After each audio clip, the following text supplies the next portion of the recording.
What if the reason that you're not moving to your next level has nothing to do with your fear and everything to do with what happened to you last time you did that? This is the question that I've been sitting with through our full moon in Aquarius. It landed directly on my natal Jupiter.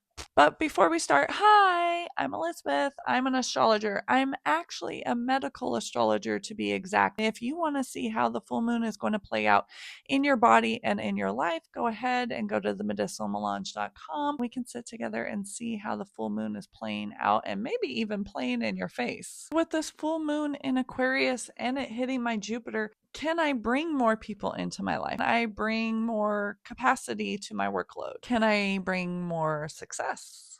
And that one's really hard for me because if you've ever been betrayed publicly or maybe had something taken from you, maybe you created something and someone copied it, or you got a rejection letter after putting yourself out there. Sometimes when we have this level of hurt, we don't just move on. We actually start building around that wound.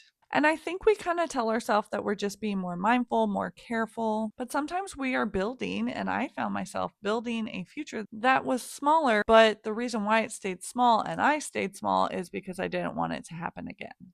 So remember, full moons illuminate the bullshit too. With this full moon in Aquarius, especially on top of my Jupiter, it's illuminating this old experience, actually multiple experiences of the past that are dictating the future and how I move forward. If this is similar to the things that are sitting on your heart for this full moon in Aquarius, I want you to think about the decisions you're making. And is it protecting your past or accelerating your future?